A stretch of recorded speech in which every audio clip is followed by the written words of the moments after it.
So I'm sitting here with my dear friend Carol Blackwood, and Carol, somebody I've spent some really precious time with, and I've learned with and from, and she's gonna read a poem to kind of get us started here. Okay, it's called Meditation. Words follow invisible highways in my mind, coming in and out of view like urgent travelers on missions whose purpose eludes the observer. Often a bus plastered with ads stops and honks its horn, grabbing my attention. Its message yells, "Important!" So I climb in, pay the fare, and take a ride down Things I Must Get Done Road, or turning left on We Must Figure It Out Lane, till I remember my breath and find my way back home.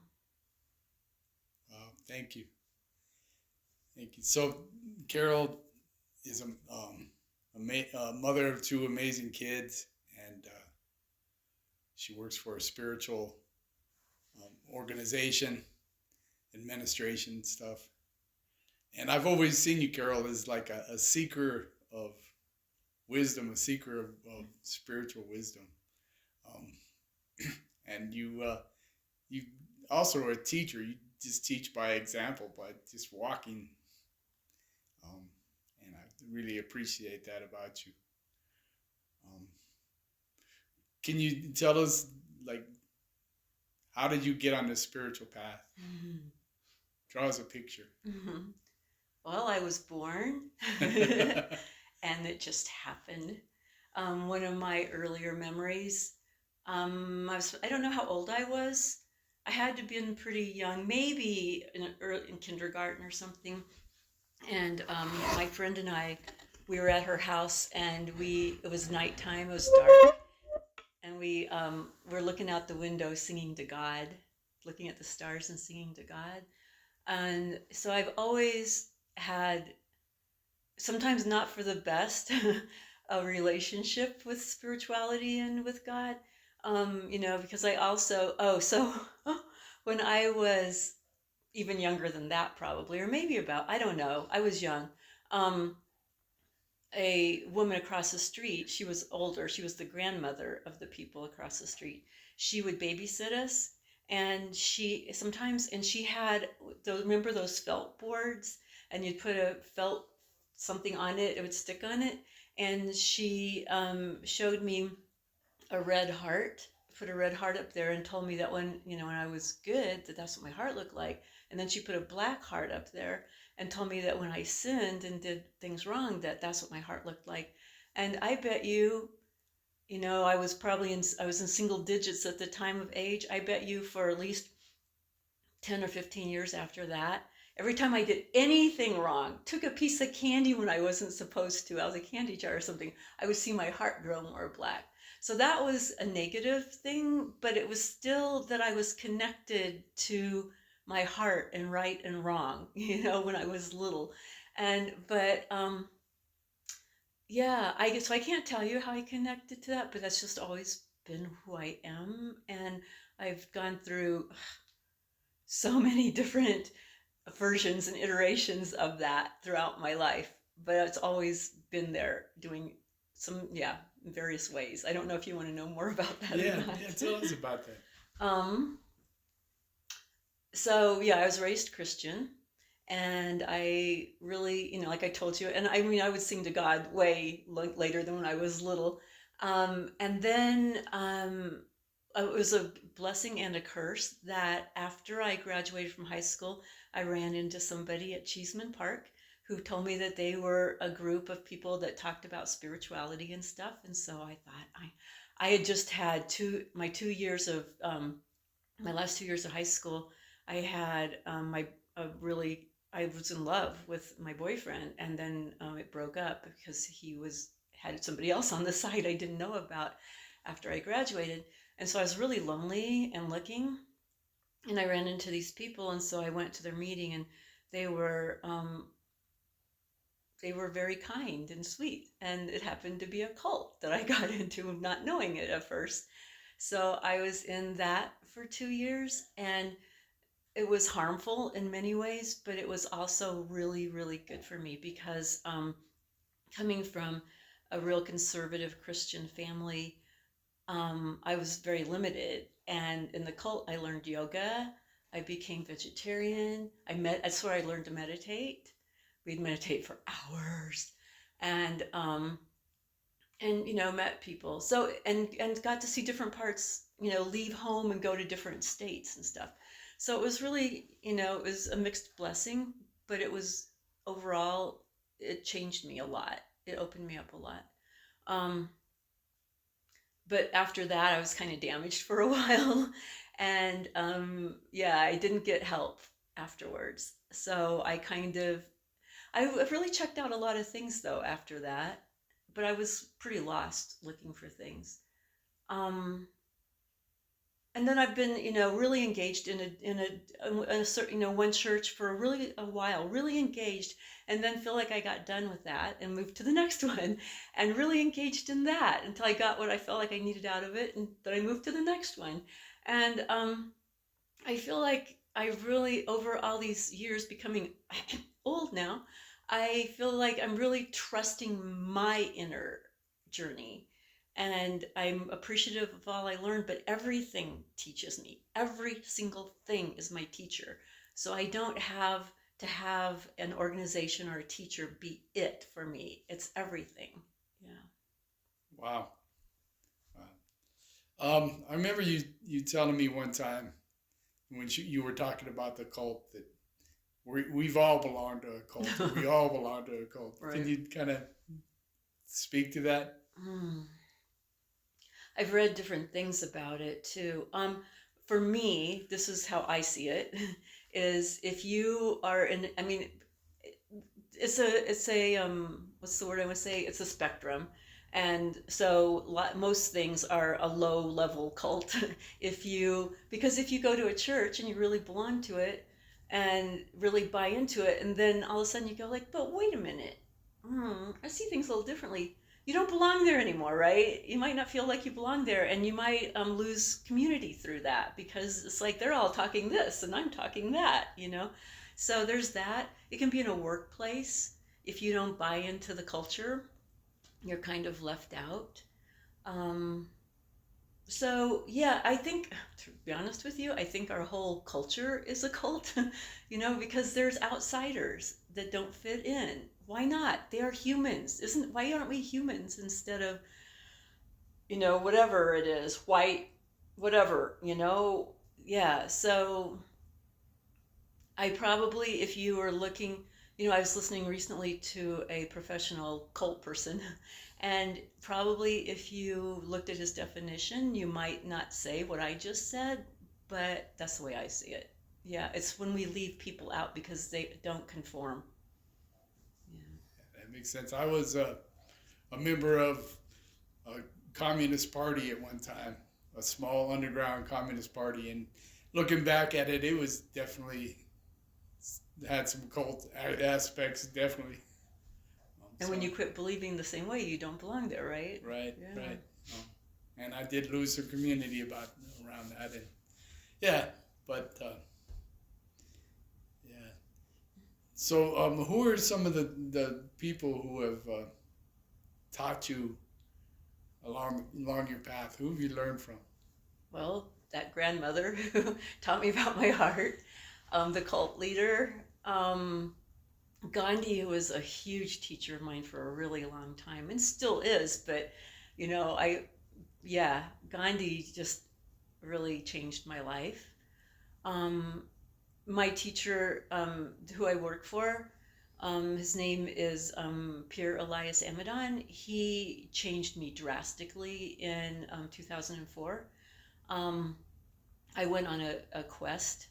I didn't know that he was going to be the person I didn't know who was going to be leading this quest out in the desert.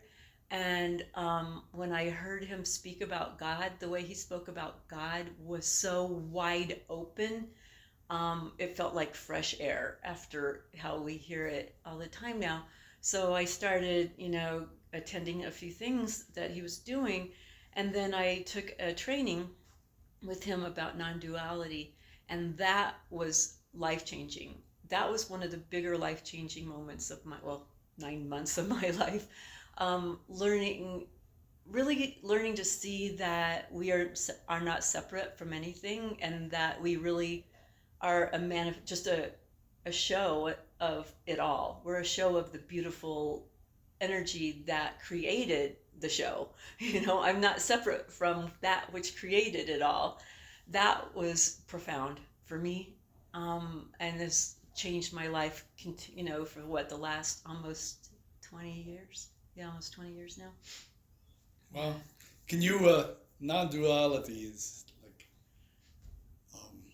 very important thing that I've learned, and I've learned some of it from you. Can you like personalize that? Like, I know you've had some like tough times here lately.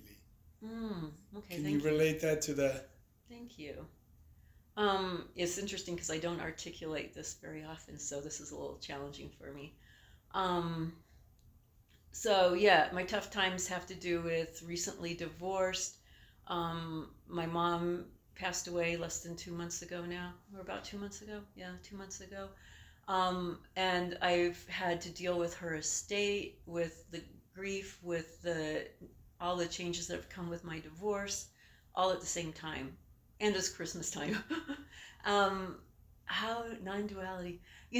One of the ways that it shows up for me in this time is that whatever is happening, and that it just is, and it's not fun, and it is, and that boy, this is hard to articulate.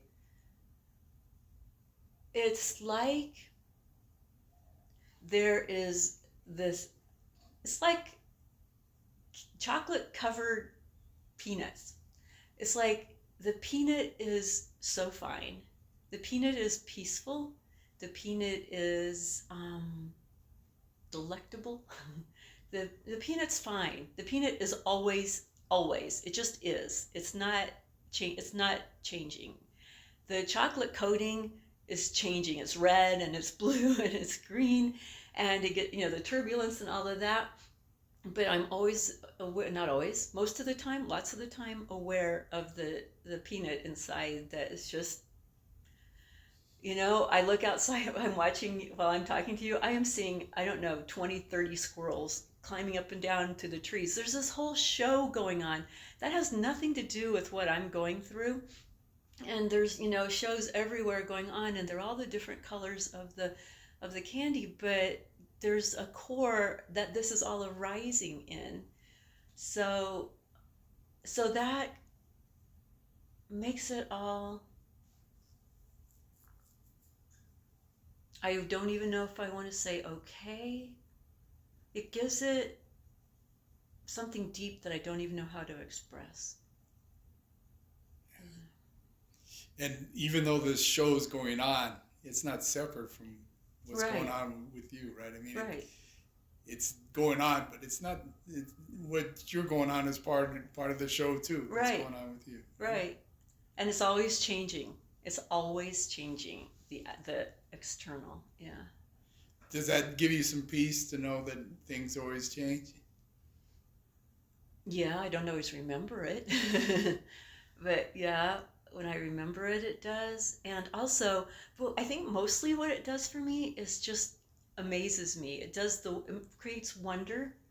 And so it makes it, when I'm aware, where I'm not even thinking like, oh, it's going to change, this won't always be this way, this sucks, blah blah blah. It's just creates wonder. So it creates presence in the moment. Yeah. Wow. Yeah. So I know from personal experience with you that nature is really important to you. Yeah. Can you tell us about that? Oh boy, you ask questions that I never talk about. I never articulate anything. I would say that for me, the feelings that I had, I'm going to cry, when I sang to God are the same feelings I have when I see an eagle fly. And And it probably has, maybe that's why non-duality has been so big for me, because I feel the squirrels out there climbing the trees, and I really feel the birds. Yeah, I really feel when I watch a bird fly, I really feel that inside of me. Um, okay, one of the stories about that is that my grandmother, who I love so dearly, she she there was in her house there was this painting of, it was either, I don't remember anymore if it was a coyote or a wolf, and it was out alone on the snowy hill, and it was howling at the moon. And she would sit and tell me stories about that. I don't remember them. I don't know if she made them up, but I loved that. And I connected with her through that. And one of the only thing I have that she ever wrote or anything was about when she was having to leave Oklahoma. I think it was after my grandfather died. He died before I was born. And she was having to leave Oklahoma, and her writing about the red hills and things around her and giving them life and everything. We still have that.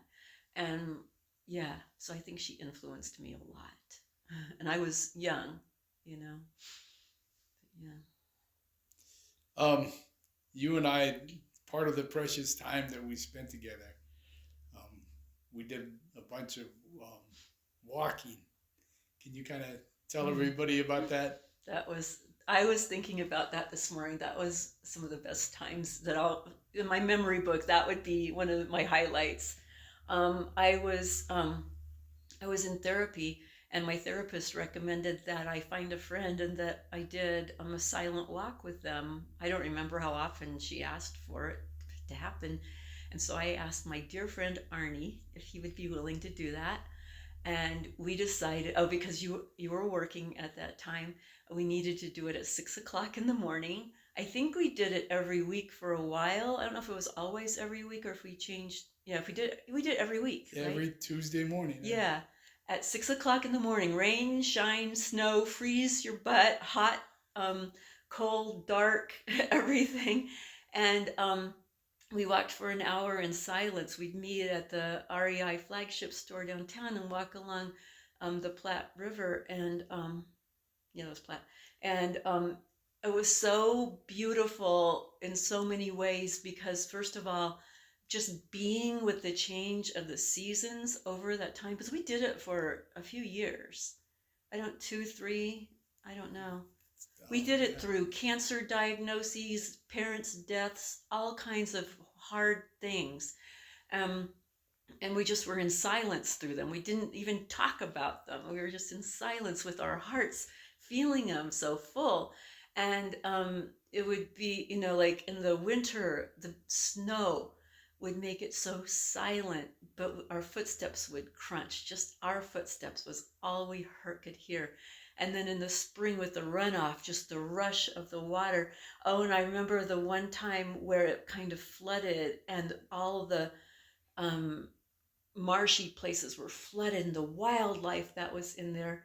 And I remember the springtime when, we've come from this silent winter, and then the birds start singing in the, because what's so beautiful is when the birds start singing to bring the sunshine, before the sun rises, they sing it alive.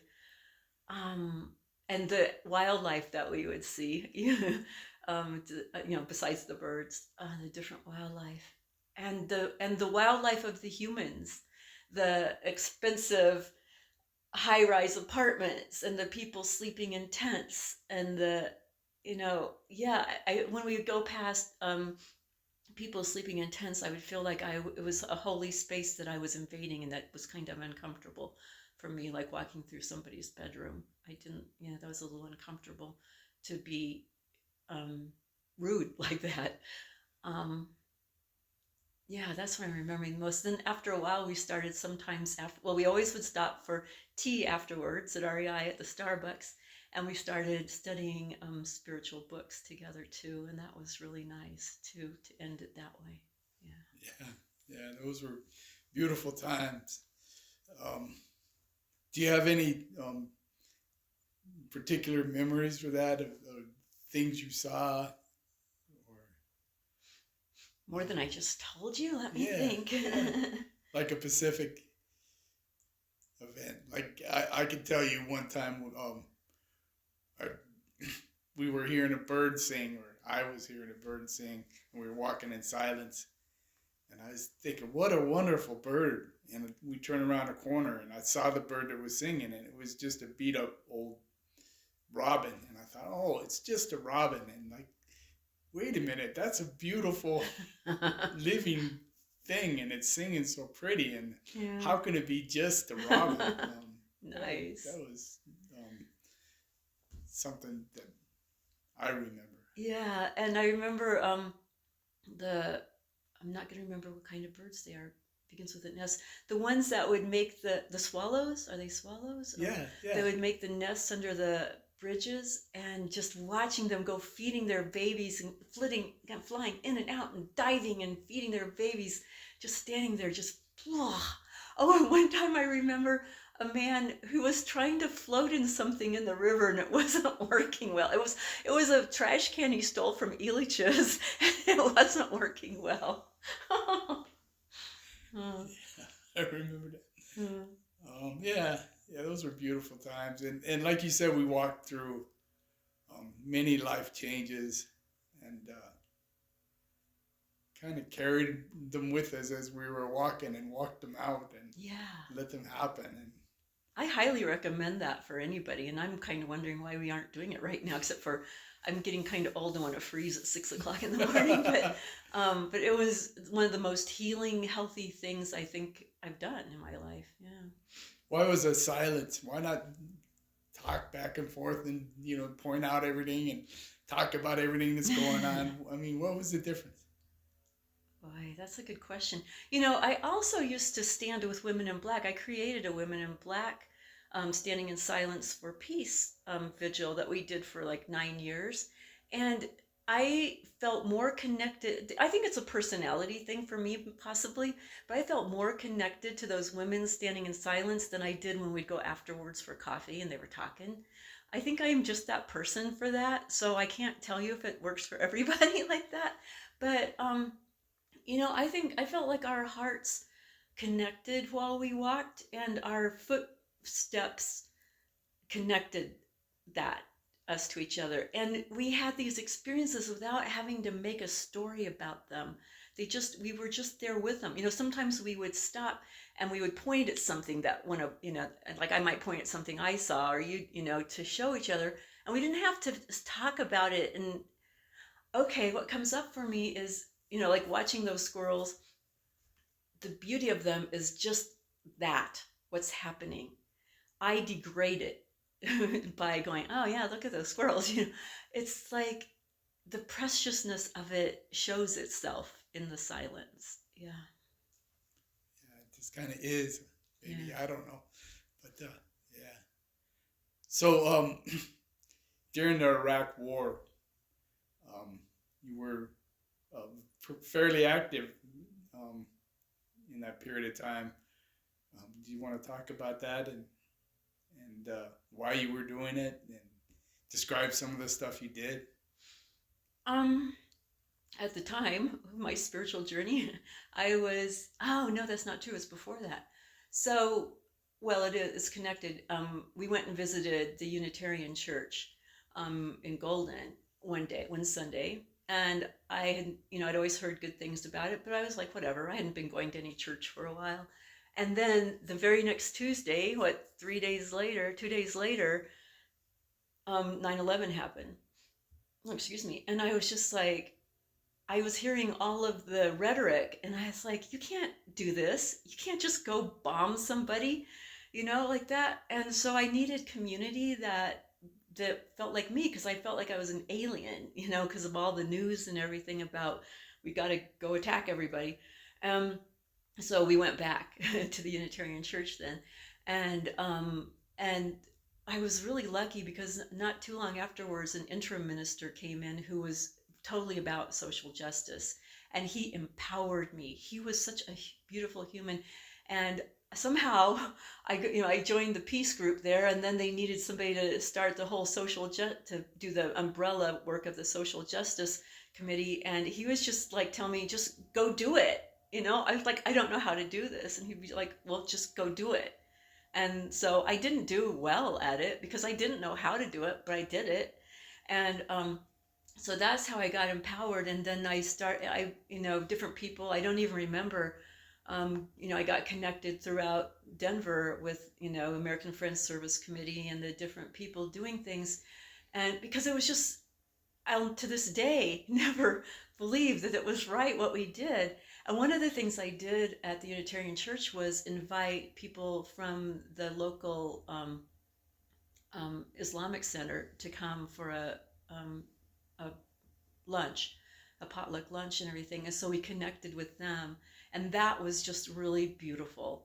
And to get to know the people that came from where we were bombing, and that was important to do that. So yeah, I did things with different organizations for a few years, and then and this is personal about me, it's not about anybody else at all, is that I saw how much ego I was having in this, and that I myself was creating another war, an us and a them. The us's that believe in peace and not doing things like that, and the them that did. And I had to step back and look at myself for that. So that's why I've been laying low for a while about anything like that, because I couldn't justify that in my own self doing that. And I still respect everybody who does social justice work, and I still give to things, but Wow. And I remember you went to Camp Casey. Is that yeah, went twice. Yeah. What was that like? That was intense. Well, first of all, Cindy Sheehan used to write on, was it Truth Out or someplace, she would write things, because her son Casey had died in Iraq. And so at that time on the internet, you could hover down at the bottom and over their name and you'd get their email address. And so I emailed her, and we became email buddies. And it wasn't too long after we started doing that, I was in Boston visiting family, and she wrote me, she's like, Carol, I'm going down to Crawford to protest Bush. You want to come? You need to come. I'm gonna go hang out in the ditch. And I'm like, oh darn it, I'm in Boston. And so I had to get back home and get with some other people, and we went down there. But then Cindy's mom was sick or something, and so she wasn't there when I got there. But I went back a second time and did get to meet her and everything. But it was beautiful in the sense that of the community, of people really helping people, really organized well. I got to meet, oh shoot, I shouldn't have said that now. I have to think, I'm blanking her name. A real famous singer whose name I can't remember. Joan Baez. Joan Baez. I got to meet Joan Baez. Wow. I got to be her bodyguard, me, who could never save her from anything. But anyway, it was really hot and really uncomfortable. I got to meet a lot of parents whose sons had died in the wars, and they are, just their courage and their strength for showing up there and telling their story. One day we were all there, and a bunch of people who didn't support our cause just drove, I don't know how many motorcycles and horses around us. It was really intimidating. But other than that, what was another interesting thing was on the way there, we would stop places, like at a rest stop or something, and people would talk to us, and we'd tell them where we were going. This is in Texas. These people didn't support the war that we ran, the ones that we ran into. They were like, oh yeah, I don't, veterans talking about that they didn't support it. It was interesting to, it really changed me how I saw, because the media has it, have you believed that everybody was for it, especially in the southern states, but that wasn't true. But yeah, it was a really heartening experience to come together with people who were kind and loving and could organize and help each other out. And yeah, Yeah, well, those are tough times. yeah. So, just want to ask you. I mean, like you talked about that recent um, hard times you've been going through, difficulties. What gets you through those? What gets me oh, so many things. um, the squirrels outside. My friend Arnie. I have, community is really important for these times. And a lot of people came and cried with me, um, brought me lunch when I couldn't function. So I really am learning how important local community is. Most of my community is not local. So I'm learning a lot about that, how important it is to be there for each other. And that gets me through. I think, truthfully, my biggest thing is oh, chocolate helped. But my biggest thing is my spirituality, and because my spirituality is so much about wonder. And so when I am really hurting, I go into it and look at it, and it's not solid. It's not one thing. It's all kinds of things. And when I see that it's not solid and it's all these things, then all of a sudden it doesn't exist really anymore, it does, in that I can still feel sad, but I can feel really happy too. Can I tell you about a dream I had once? Please. That really affects this? This was a long time ago. So my son was a twin. I carried him as a twin, and his brother died before they were born. And then my son was born premature. So, and we thought he might die too. So this dream happened, I don't know how long after that, a year maybe, I don't know, where my husband at the time and I were shopping for something for our baby. But we had my daughter and my son with us. We were shopping, and I realized it was for the other baby. But then I realized that my baby had died. And I have never in any of my dreams just bawled my head off, just lost it so deeply. And it was beautiful for me. That's when I learned that grief is not just grief. It's all of it. And it felt beautiful. It felt painfully, horribly beautiful, pristine.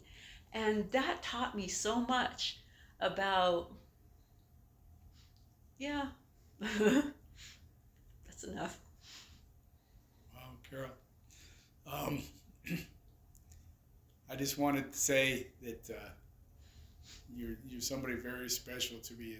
I've never said this to you before because it's kind of a silly description, but I kind of feel like you and I are like lovers that have already made all the love we need to, and we're just, and now we just have this relationship, Aww. Even though we never did get around to making all that love.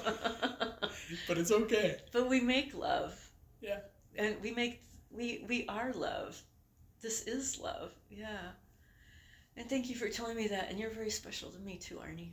Well, thank you, Carol. Love you. Love you.